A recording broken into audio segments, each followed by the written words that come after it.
Hello and welcome to another edition of Viewpoint.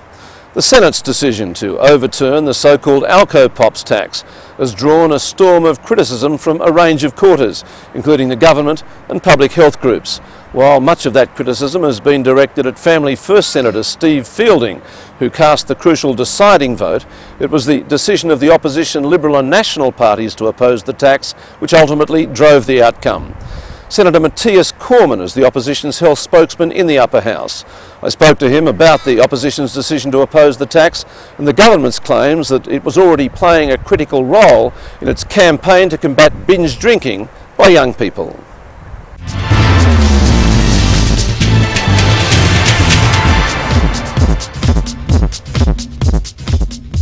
Senator Cormann, thank you very much for joining us. Whatever else the merits might be of your decision to join with Senator Fielding and vote down the government's Alcopops bill, it means that you've cost the government some $300 million in revenue and $1.6 million in revenue going forward. That's a lot of money in these difficult economic times. Do you think you've left yourself open for criticism on that count alone? Well, I mean, the Rudd government this week has rejected offers by the opposition to validate the revenue they have collected so far, $300 million worth. As late as today, the government has again rejected our offer that that revenue ought to be validated. What the government is doing, they are proposing to hand back, recklessly we believe, $300 million worth of revenue to the alcohol industry, whereas we are saying this money should be invested in alcohol rehabilitation, education and treatment services. So I mean, if the government is so careless with the revenue they've collected so far, it's very hard to take any of their rhetoric seriously on what we believe was a tax measure right from the word go, which the government sought to dress up as a health measure for political reasons, because that's what was required from their point of view to get the measure accepted by public opinion. So I mean, from our point of view, we call on the government again. We've called on the government all week to join the Liberal and National parties in validating the revenue that's been raised so far and to invest that money in effective alcohol rehabilitation services. Presumably they don't want to do that because it would give the coalition a win, a political win. Now, let me ask you the question. If I understand it correctly, what this really will amount to is a windfall for the liquor companies, because they've already passed the cost of the tax on to consumers. Now they're going to get the money back again from the government. Well, we're saying that the Rudd Labor government is putting its pride, its political pride, ahead of sound outcomes. And they should they should get past their political pride. This is not about who is going to win or whatever. This is about having a sensible, practical decision. The liquor industry has said they don't want the money back. The Senate has called on the government to introduce legislation to validate the revenue. The coalition has called on the government repeatedly and given them opportunity after opportunity to validate that revenue. The government shouldn't put its political pride ahead of good outcomes. Now, I want to go back over the Alcopops issue in some detail and talk to you about what you think needs to be done, should be done about binge drinking. But first I'd like to perhaps talk a little bit about your background. Now, you were born in Belgium and you came to Australia... In '94. I came here on a holiday and I never left. It's a great place, Western Australia. It's a great state. And I got stuck. So what attracted you was the country, I take it? Well, I mean, look, I came here on a holiday, and Western Australia is a great place, great beaches, great lifestyle, and also I got involved in the political process, and had a job, and one thing led to another, and all of a sudden, Western Australia became my home, and so now I'm very privileged to be part of helping to make my home state and hopefully the country a better place. Now, when I look back over your history, your work history in Australia, you worked for the Federal Liberal Party in government. You also worked for the Liberal Premier for a period in Western Australia. But on top of that, you had periods as a health executive in the health insurance industry. What drew you into, or back into politics? My first job in Australia actually was as a gardener at a girls' school in Western Australia. I'm a lawyer by background in Belgium anyway, and I wasn't able to use my Belgium legal qualifications immediately in Australia. So my first job was as a gardener. But I then was offered a job early on for a couple of months in Senator Ellison's office, Chris Ellison, who was then a backbench senator. And I guess that is when I first became involved in the political process in Australia. And I started to get involved as a Liberal Party volunteer on campaigns, and you know, one thing leads to another. I became a chief of staff to Rhonda Parker, who was, among other things, the minister responsible for WA's drug abuse strategy. So I've been dealing with these issues of how best to address drug abuse, alcohol abuse, you know, I guess in a previous role. You know, worked for Richard Court, and then back for 2 years with Chris Ellison, who by then had become the Minister for Justice and Customs, where again I sort of had some dealings with a particular aspect of drug abuse strategy. Then I essentially went into, as you mentioned, working for HBF Health Insurance, which is a major health insurer in Western Australia, initially in a policy role and progressively in more senior management roles. What drew me back? I mean, look, I've had a passion now for a long time to make a difference through the political process. I think public service through the political process is an important thing. I mean, I love the state I live in. I love my country, and you know, I wanted to make, you know, a contribution. I mean, I felt that, like others, and like all others that get involved in politics, that you know, I should employ my talents to help make a difference. Now, you're a relatively new senator, but you're not that new, unlike a number of other senators who were elected at the last election, and in terms of the Liberal Party have only known opposition. You were actually in government for a short period because you were appointed to fill a vacancy created by the resignation of the West Australian Liberal Senator Ian Campbell. Now, as I said a moment ago, you have had experience of government as well as opposition. How have you found the transition? Well, I mean, you get involved in politics because you want to make a difference, and the best place to make a difference is in government, because clearly that's where you make the decision that will you know, guide the way the nation moves forward. So you know, from that point of view, being in government is where you want to be. But having said that, from my own personal point of view, I've found opposition quite exciting, actually. Like, I don't want to be here for too long, but it's a good place to learn, scrutinizing the government and you know, testing what it is that they're doing, and whether they're doing it the right way for the right reasons, and whether they are achieving the outcomes that they're telling the Australian people they intend to achieve. I mean, these are all important things, and certainly I've very much enjoyed the Senate committee process and the various other opportunities you have through the Senate to put a lot of pressure on the government and forcing them to justify what it is that they're doing. As I said, it's a learning experience, but I don't want it to be too long a learning experience. You're now the Shadow Parliamentary Secretary for Health Administration, which makes you effectively the health spokesman for the opposition in the upper house. You have that background, as we've mentioned, in health insurance. What are the issues that you're focusing on particularly? I mean, beyond Alcopops, which we'll talk about again in a moment, what are the issues that really are of concern to you? Well, I mean, I guess like the first thing that we've been focusing on is to hold the government to account about what it is that they're doing in the health portfolio. And, you know, one of the first things that comes to mind is in the last budget, the Rudd government, you know, initially proposed to double the Medicare levy surcharge thresholds for, you know, people that don't have private health insurance. We thought that that was a very bad measure, and if I put that into a broader context, is you know, obviously what's important from a health policy point of view is to ensure that Australians can have access, timely access to adequate and quality healthcare services, and that they can have that access when they need it.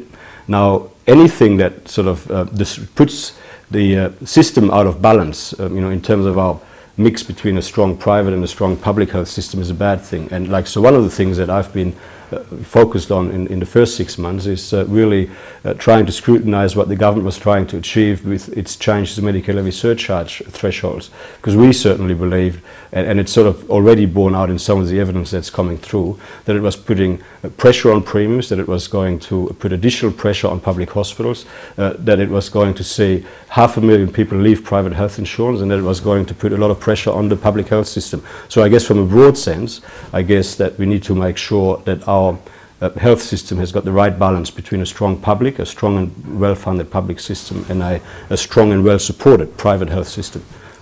Indeed, if I understand it correctly, if we go back to Alcopops now, the fundamental principle or tenet, if you like, that you opposed this on, there were a number of issues, but was that the tax was in fact a revenue item. It was not really a health issue. It was not a health program that they were. Well, I think there's a pattern coming through with this government, and that's you've got a lot of Treasury-driven initiatives where I don't believe the government appropriately thinks through the flow and consequences.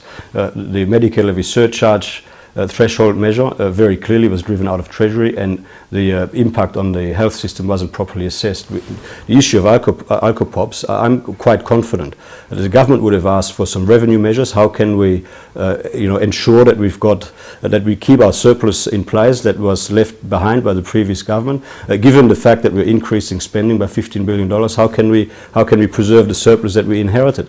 And that was, of course, before the government rediscovered the temporary deficit. So this whole issue of that this was a health measure is something that the political spin masters and the propaganda machine, I think, came up with afterwards. Like, I mean, obviously they would have looked for some easy targets, and if you can run an argument, this is really about stopping binge drinking, who can disagree with it? And that's what the government would have thought. But like, if you actually scratched beyond the surface, it wasn't based on any evidence then, and the government hasn't been able to present any evidence since then that it had actually been successful in reducing binge drinking or alcohol abuse related harm in the community. One thing that it did apparently do is to reduce the overall consumption of these Alcopops, these ready-to-drink alcohol products that are on the market. But you're saying that in itself doesn't prove anything. Well, I mean, the argument that the government put forward went like this. In the absence of any other evidence, the government essentially said, well, sales went down, so consumption went down, so binge drinking went down. The reality is the government is not able to point to any evidence as to whether the reduced, who is drinking less? Are responsible drinkers drinking less, or are binge drinkers drinking less? And there's been substitution, 17% growth in sales of full-strength spirits. Is that where the binge drinkers have gone? Or, I mean, who is drinking what? And the government has got absolutely no evidence at all in terms of what's happened there. And the reality is they didn't even try to get hold of it. I mean, given the public interest, given the sort of debates about whether this was an effective way of dealing with the binge drinking problem, I would have thought that the government would have gone out of its way to collect the data, to conduct the surveys, to commission the research that actually would substantiate its proposition that the measure was working in reducing binge drinking. And I mean, if you look at the budget papers, if you want to know what the government is trying to achieve, you look at the budget papers. And there was no public health outcome, no public health performance measures. There's only one target that was in the budget papers, and that was a fiscal target. The government wanted to raise $3.1 billion worth of revenue. Now, and clearly that's now not happening either. And the final point, in terms of the sales argument, sales are going down this year. According to Treasury, and according to the Treasury assumptions that justify the revenue they expect to collect from this, sales are going to go up again as of 1 July 2009 by 7.8%. That is sales of Alcopops. And the government is expecting sales of Alcopops to go up every single year from 1 July 2009 forward by 7.8% a year. So does that mean as sales go up, that consumption goes up, and that binge drinking is going up? It just doesn't make sense. This was an ad hoc measure which was targeted at one particular alcohol product category. It is not an effective way of dealing with what is a very serious problem. What we do need is a much more strategic and a much more comprehensive and considered approach to the problem. Looking at the findings of the recent Senate inquiry into this whole issue, virtually all of the health groups supported the introduction of this additional tax. They thought there were genuine benefits. Isn't there a danger that you're actually throwing the baby out with the bathwater here? Sure, it may well be that this is primarily a revenue-raising measure, but there are also health benefits? Well, all of the health organisations and all of the health experts that have appeared before our inquiry conceded that there was no evidence to suggest that the measure had been successful in reducing binge drinking or in reducing alcohol abuse-related harm in the community. That was the first thing. Yes, all of the health groups that appeared before the inquiry said that they wanted to see the increased tax stay in place. I mean, it's a bit hard for a health group to argue in favour of reducing a tax on alcohol product. But I mean, what we need to look at is what is the ultimate goal that all of the health groups, or nearly all of the health groups were arguing for. Nearly all of the health groups were saying to the committee that what their holy grail, where they ultimately wanted to go with alcohol taxation, is what is called volumetric taxation of alcohol products. And the principle there is the lower strength alcohol products are taxed less than the higher strength alcohol products to provide incentives for people to consume lower strength alcohol products. And one of the experts was quite vocal and said that this would be the most effective thing the government could do to address the alcohol abuse problem around Australia. Now, if that is indeed where we want to go eventually, then increasing a tax on a comparatively lower alcohol content product by putting it into the full strength spirits category is a step in the wrong direction.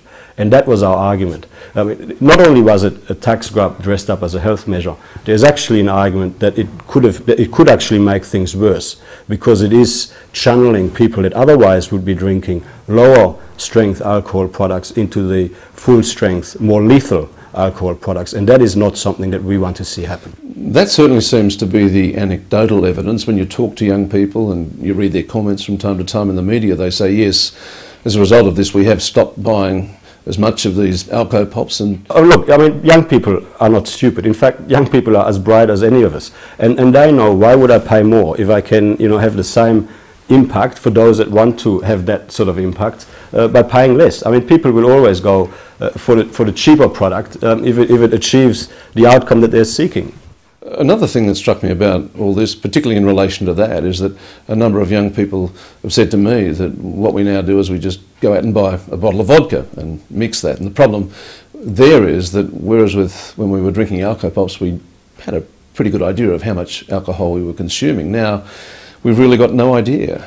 Well, I spoke to quite a number of mums and dads, and like one of the consistent bits of feedback I got is that the reason parents like their children actually consuming Alcopops rather than something else when they go out in nightclubs or in pubs is it's actually a much safer way to consume that particular product. You can't have your drinks spiked the same way as when you've got a glass on a bar or something. It's much safer, and you also have got a much more predictable, comparatively lower alcohol content. So I mean, there's a whole range of issues that really arise that I don't think the government properly thought through, which is why we're saying take a step back. Yes, there is a need to address the binge drinking problem. Yes, there is a need to do something about alcohol abuse related harm, but let's do it in a strategic and comprehensive fashion. Let's not do it through an ad hoc tax grab, which was never going to achieve the outcomes the government said they wanted it to achieve. Another issue about all this, which has really struck me, and it was raised before the inquiry, is that a number of young people have said, look, what is now happening, instead of buying these Alcopops, we spend $20 or $30 on a pill, an Ecstasy pill, instead. Now, that is a real concern, isn't it? That's a terrible concern. I mean, certainly, I would call on all young people not to go down that path. I mean, it's like, don't take any risks, and don't take, don't play with, your life and your health. That is definitely not what they should be doing. But I agree with you. That is quite possibly one of the unintended consequences that flows from this legislation. And that is why I'm saying again, we need to take a step back and we need to take a more strategic approach to this. This is not something, for the government to try and suggest that, somehow, jacking up the tax on Alcopops by 70% is the silver bullet to address binge drinking is just totally irresponsible, in fact. It was never going to happen. And, this is, as I said before, it's one of the key reasons why we couldn't support it. Another issue is that when it comes to issues such as the number of hospital admissions and more generally the view that the biggest problem with binge drinking resides with teenage boys, and also young men, although it is on the rise obviously for women, and that is a concern, and for young girls. But in terms of young men, Alcopops are not the drink of choice. Now, it would seem that to some extent this hasn't really necessarily targeted the right area. Well, I mean, that's a very good point you raise. I mean, if you, well, this is where we're saying the government didn't have the evidence when they introduced the measure, because the consistent Australian Institute of Health and Welfare data from 2001, 2004, all the way through to 2007 clearly demonstrated that the drink of choice for binge drinkers, if we call it that, people drinking at problem levels, is beer for males of all ages, and it's full-strength spirits for girls and women up to 29 years of age, and it's white wine for women that are older than 30 years of age. So the government didn't target those alcohol products that, according to the evidence, according to the independent and very credible Australian Institute of Health and Welfare data, are the ones that are actually being abused. So just going back to the hospital evidence as well, I mean, Access Economics did quite a bit of research in terms of what happened in terms of emergency department admissions, alcohol use related emergency department admissions, and they found that there actually had been a slight increase over that period. Now, the health department and Jane Horton, Secretary of the Health Department, came out swinging against that particular piece of research, and she called it shoddy and the shoddiest piece of work she'd ever seen. But the reality is that even the health department themselves said they didn't see any change. They hadn't seen any change in the number of hospital admissions. So, I mean, I guess between no change and a slight increase, there's not much of a difference. But the reality is there wasn't a drop. We haven't seen a reduction. If we talk about reduced harm, alcohol abuse-related harm in the community, emergency department admissions would be one of the indicators that we would be looking at.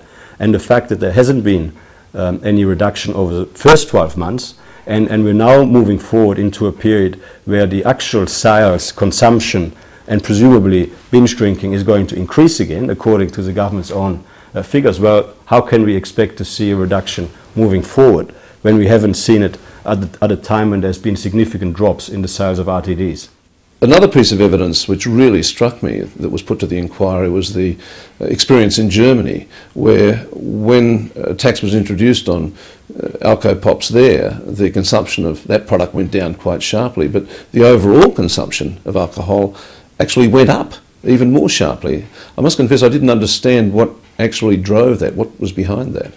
Well, I mean, essentially, this is exactly right. I mean, we've said the international evidence does not actually support what the Rudd government, tried to do.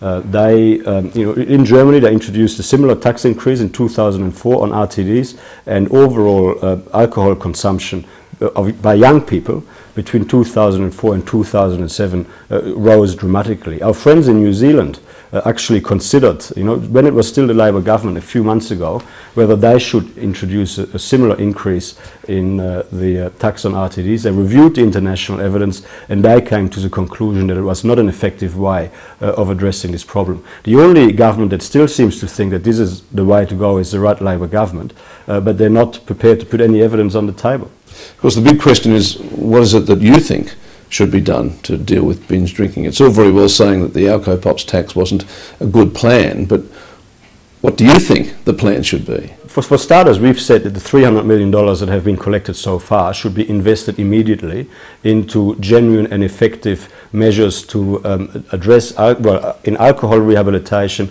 education and health services. So that is the first step. The second step is that we think that the Henry Review into taxation should take a much more strategic view in terms of what should happen, what would be the best approach to alcohol abuse, and how that can be prevented through tax measures, if that is what the government thinks is an appropriate way of going about it. And then, of course, there has to be an approach, a whole of government approach, and an approach involving the public health officials and non-government organizations and the community at large to essentially work together on a comprehensive set of strategies to address this.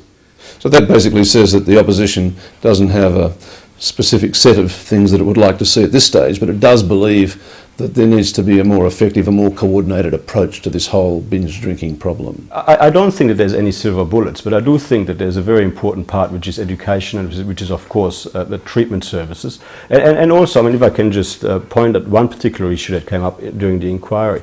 We received evidence that a lot of alcohol or Alcopops provided to underage children is actually provided by parents or supervising adults. Now, I mean, clearly there is something that we need to do there in terms of targeting parents with the right education, and why is it that parents are doing it, and is there something that we can do better to make sure that parents understand that that's perhaps not the right way to go about it. So I mean, there's a whole range of issues, but I mean, there's no single answer, and for the government to sort of have come and said, well, we've got this 70% tax increase, which we expect to raise $3.1 billion, and this is going to fix it. That was just never going to happen. More generally around this whole issue of health and alcohol, Senator Fielding called on the government to introduce a ban on advertising on television during the daytime on sporting events, which they refused to support. But he did make the point, and let me quote him, that we all know that alcohol is linked to sport and that link needs to be broken.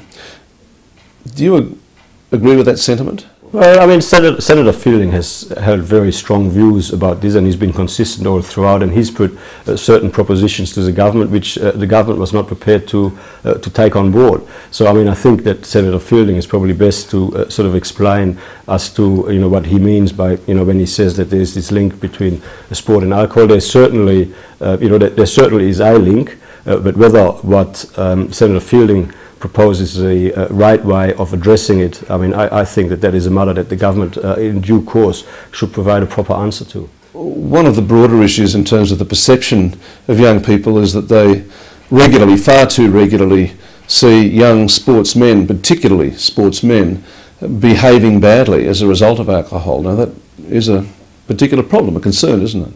Well, look, there's a whole range of areas that no doubt we've got to have a very close look at how we can approach them better. And Senator Fielding has put a range of things on the table. The coalition has put a range of things on the table. It's now incumbent upon the government, who are the government, to have a proper strategic look at all of this and come up with a package of measures that actually is able to make a difference. Now, before we conclude, it would be remiss of me not to ask you about the leadership, the tensions obviously that we all read about at the very least, and I guess know about. But how much of a distraction has that been for you, and how much of a concern, how much of an issue is it for your constituents? It's not been a distraction for me at all. I mean, we're all part of a team. We're getting on with the job. I think the team is working very effectively, and we're giving it our best, holding the government to account. So, I mean, it's not something that gets raised with me by constituents in Western Australia. The only people that ever raise that with me are journalists like yourself. So, from my point of view, not a distraction at all. Well, let's conclude on that point. Senator Mathias Cormann, thank you very much for your time today. Thank you very much for talking to us on Viewpoint.